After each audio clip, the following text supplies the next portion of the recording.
This is an Eyewitness News special report. Groveland 4, Journey to Exoneration, with Darlene Jones reporting. 72 years ago, 4 young black men were railroaded and falsely accused of raping a white woman in Roll Lake County. A judge finally cleared the names of Charles Greenlee, Walter Irvin, Samuel Shepard, and Ernest Thomas. The journey for their families to get here, though, required grit and determination to fight against injustice and for equality. In a system that told the young men who became known as the Groveland Four, "You're guilty until proven innocent." This is the story of what's been described as the greatest miscarriage of justice in this rural community and how the Groveland Four were finally exonerated. There were lots of African Americans who lived in Groveland primarily to harvest the citrus crops. And that is what brought 2 of the Groveland Four to the town of Groveland in 1949. And you had 2 men who had come back from World War II, and that was Walter Irwin and Sammy Shepard. They refused to work in the groves. And so this was a threat to the status quo. And that was part of what Sheriff Willis McCall wanted to maintain. He was the enforcer. He had been hired by the grove owners to keep the pickers picking. Imagine a demographic where the country is, say, 80% Trumpers. This is sort of like Lake County's demographic. I think it was different then. There was segregation, but it was not, I don't know if it sounds right, but as evil, I don't know if the word would be evil, it was just kind of accepted. It was essentially maybe step and a half from slavery. For example, loitering means standing around minding your own business. So they would make loitering, standing around minding your own business, illegal so they could put you in jail and then make you go to the grove.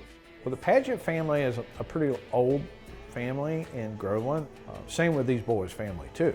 I mean, they were well respected. So it was just a pretty tragic deal. I mean, it was sad that it happened. That it's an embarrassment that it happened here. Norma and Willie Paget were off to the square dance that night of July 16, 1949. Willie Paget, who's been separated from his wife Norma for about 6 months, they sort of decide that they're going to try and rekindle whatever's left of their relationship. They go out drinking and dancing one night in Claremont. They're driving to Okahumpka. They're going to get some late night meal.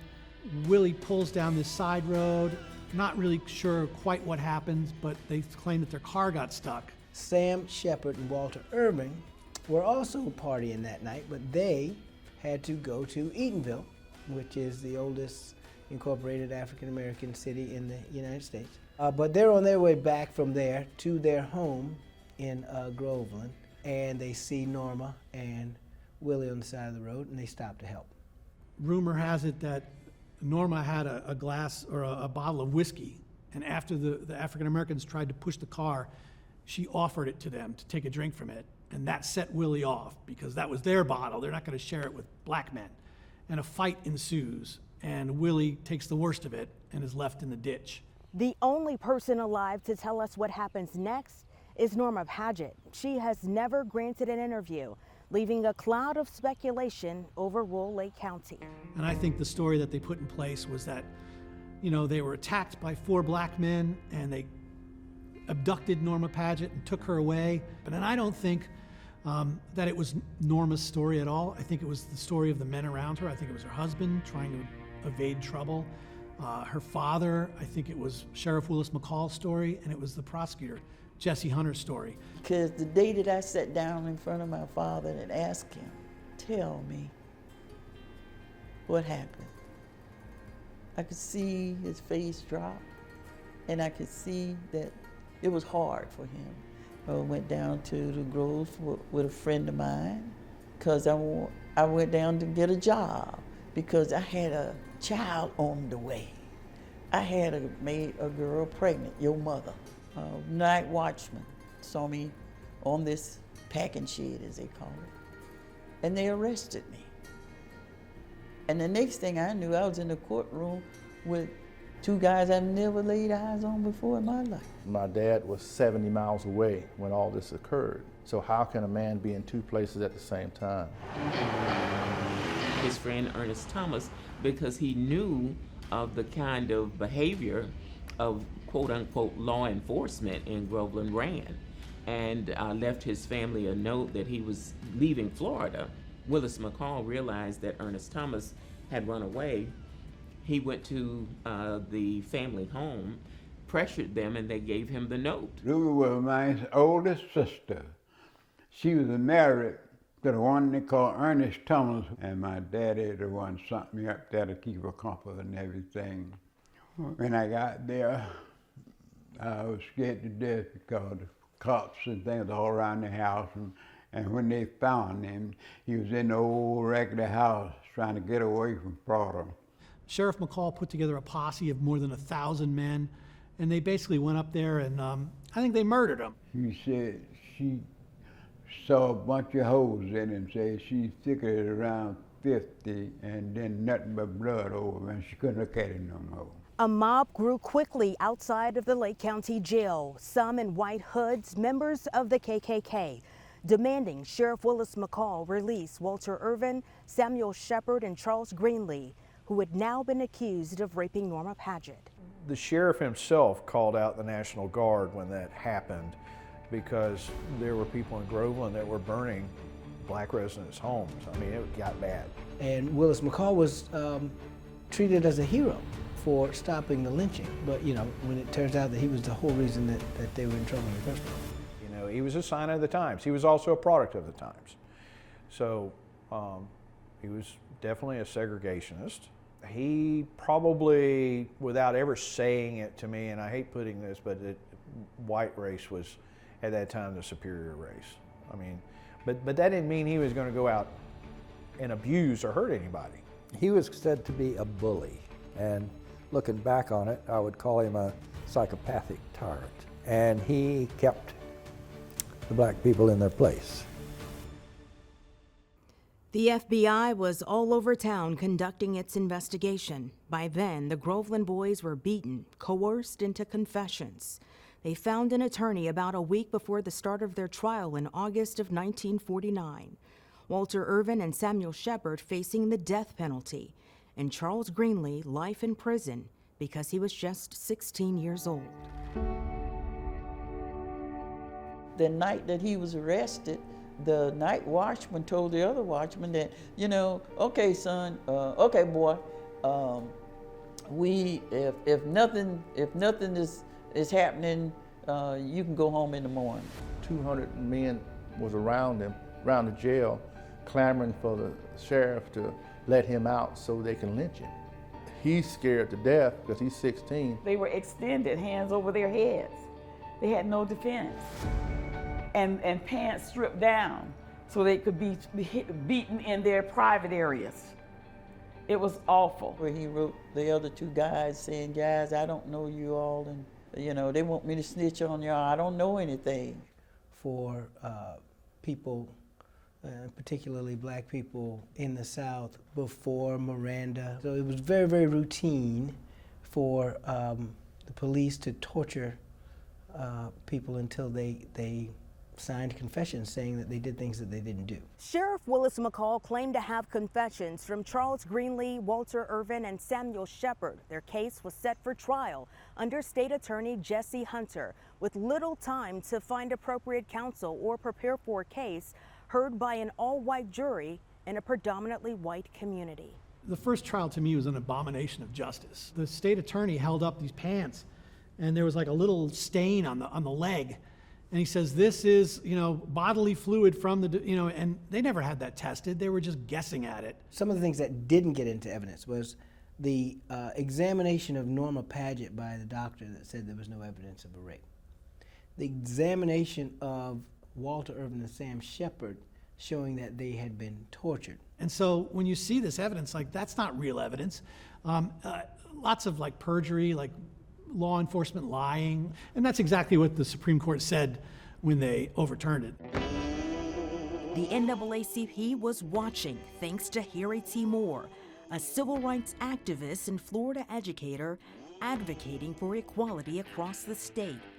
He and his wife Harriet built a home on the land that she inherited from her family, some 70 miles to the east of Groveland in rural Brevard County. Harry was I think the Florida chairman or president of the NAACP. Because of this case, started to petition the governor for an investigation into Willis McCall and the removal of Willis McCall as the sheriff of Lake County. And that got him killed. There's a time where he feels like he's being threatened. At the time, there were some things happening in Florida with corruption and mafia payoffs and dark money and gambling and Bolita, and Florida was, pretty corrupt. I think that Willis McCall went up to that governor and basically said, I got stuff on you too. And that was it. The governor was off his back. My father was Paul C. Perkins. He was hired by the NAACP Legal Defense Fund to defend some young men who were accused of rape. And I remember seeing Thurgood Marshall's name getting involved in this death penalty case. And I remember thinking, what's Thurgood Marshall doing with a death penalty case? I thought he was just doing landmark, segregation cases. I keep remembering what Thurgood Marshall said. He said out of all the cases that he had ever tried, this one bothered him the most because it was about what happens when people who are in power abuse that power and it's unchecked. This was never about rape at all. The sheriff went to Stark, which is where Rayford Prison is located. Think about the sheriff by himself. He doesn't have anybody with him. He picks up the two prisoners and puts them in the back seat of the car, and he's driving them back to Groveland because the United States Supreme Court had issued a new trial. Shot both of them. He said they were trying to escape. That was his story, that they were attempting to escape. But my uncle lived to tell the story that he played dead. If it wasn't from Walter Irvin living to tell this story, we wouldn't be here having this interview today. This was premeditated. Sheriff McCall had all intentions of killing them before the trial. A local reporter who initially only wrote about the Groveland boys from Sheriff McCall's perspective started raising questions after Walter Irvin and Sam Shepard were shot alongside the road. But decades passed before FBI files confirmed what the Groveland boys said from day one, that they were innocent. And of course, Sheriff McCall didn't count on Irvin surviving that shooting after he was shot in the neck. Granddad had snuck into Walter Irving's room at the hospital after he was shot. He told Granddad that he and Shepard were Bolita runners, that they were working for an outfit in Orlando, and that they were carrying money and tickets back and forth to Groveland. And I remember he had a press conference after the shooting when he shot the two defendants, basically saying it was self-defense. My grandmother is Mabel Norris Reese, who was the owner of the Mount Dora Topic. And she was told by people around her, if you keep stirring up trouble by reporting about the sheriff and some of the wrongdoings, you're really alienating your readership, especially after the Groveland boys were shot. Her home was bombed. Her dog was poisoned, and she never let up on Willis McCall. I think his downfall had a lot to do with Mabel's reporting and staying on top of Willis McCall. She was a real thorn in his side. It wasn't until Gilbert King started researching Devil in the Grove and he contacted my mom and I that I realized how much more my grandmother had done to combat racism in Central Florida. I only knew how much she disliked and distrusted Willis McCall. She never talked about it. These two young men, and I do want to add, veterans, had been out serving our country. They were home on leave. He needed 4 men. Yeah, he was convicted. He was sentenced to death row, and from death row, got commuted to life in prison by Governor Leroy Collins. He only lived a year after he got out of prison. That's the story that was told to us. They never did remove one of the bullets. And they said that a year after he got out, after 19 plus years, that bullet fell, and he died right there in the front yard of my grandmother's house.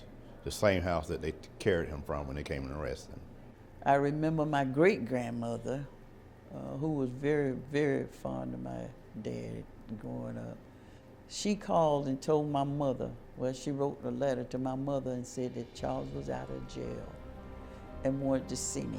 The worst thing that I've had to do was when my father contracted Alzheimer's. And I had to lock him up. At age 16, he's locked up for something he didn't do. And now, your daughter having to lock you up for something you have no control over. To get the FBI records, you get put in this long queue.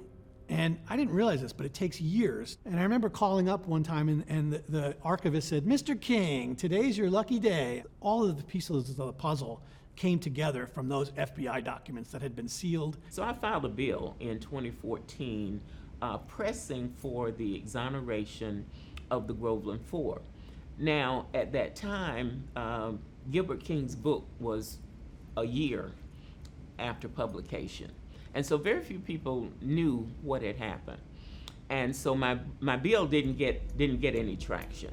And so it wasn't until a lot of other people came alongside a young man at the University of Florida, Josh, gathered petitions to say we need to exonerate the Groveland Four. So it all began to come together, and people began to understand that this was a grave miscarriage of justice. I think the most important thing that I found was after the two of the Groveland boys were shot on the side of a road by the sheriff, the FBI did a really detailed report and basically concluded unanimously within their agents that the sheriff and the deputy had committed murder and attempted murder. And they were urging the U.S. attorney to indict Willis McCall and his deputy. And when it got to the office of the U.S. attorney, who himself was a segregationist at the time, Herb Phillips, it was basically quashed. And I found this to be the most disturbing. When I got the case assigned to the office, I really didn't know exactly what to expect because it was the first complete investigation and only investigation that's actually ever been turned over to our office. Gilbert King's book, Devil in the Grove, significantly raised awareness about the atrocity in Lake County. Charles Greenlee, the last of the Groveland boys, died just after the book was published. The county apologized 4 years later. Former Governor Rick Scott ignored pleas for a full pardon, but the very slow wheels of righting the injustice started moving in 2017 when the state finally apologized. And 2 years later, Norma Padgett, seen publicly for the first time in decades, tried to convince the state clemency board not to grant a pardon. If it was last night, I could carry you on that route that I went that night. And I'll tell you this, if you had a gun held to your head and told you if you screamed and didn't do what they said, that they'd blow your brains out.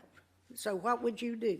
Just before the State Clemency Board approved that posthumous pardon for the Groveland Four, the State Attorney General ordered the Florida Department of Law Enforcement to review the case and send it here to the new Lake County State Attorney, a necessary step toward exoneration. And I think that the way this was carried out was a miscarriage of justice. When the governor in January of 2019 issued a pardon, I felt that this does not solve the problem. These men were not guilty. When I got the case assigned to the office, I really didn't know exactly what to expect because it was the first complete investigation and only investigation that's actually ever been turned over to our office on this case. And they went through each lead and concluded that there was no new evidence or nothing that they found that would prove or disprove the allegations. And then there was a breakthrough, a call in the early hours from the lead FDLE agent who had tracked down an old evidence box containing the pants Walter Irvin wore that night he was arrested. They tested the fabric and that stain was negative for semen. So I was driving to our Brooksville office. It was one morning, it was the day after I had asked them to follow up and see what they could find. When Investigator Riddick called me and he said, you know, you're not going to believe this, but we located the evidence. And it was somewhat disbelief on both of our accounts. Carol Greenlee's earliest memory of her father was when she was just 3 years old and he was locked up in a state prison for raping a woman he had never laid eyes on. She couldn't bear to listen to the details the day the state attorney convinced a Lake County judge to sign off on finally exonerating her father, along with Walter Irvin, Samuel Shepard, and Ernest Thomas. My daddy is free. I say Dad is free. Dad would say I'm at peace. He always said he was innocent, and he died saying that he was innocent. We needed to prove what I and others feel today, that there's still two Americas, one for blacks, one for whites. I think the dynamic part of the story is the Groveland boys were shot on the side of the road by law enforcement in a murder, an attempted murder. It wasn't resisting arrest. And I think that just resonates today when you see this and you realize this was probably the norm back then, and how many people got away with this because there was never any cell phone footage or a surviving victim who could tell the story of what happened. No matter what the outcome, if the law isn't followed, the outcome can be perceived as unjust. So the law was bent, if not followed entirely in this case, of course, and you had an unjust result. And I think that's why it was, so important to kind of set the record straight. Samuel Shepard and Walter Irvin served in World War II. They were home on leave when they were arrested. Both were dishonorably discharged from the Army. The work is happening now to repair that. Lake County has a memorial now in honor of the Groveland boys and Mabel Norris, the journalist who stood up to Sheriff McCall, who later died after a long battle with cancer.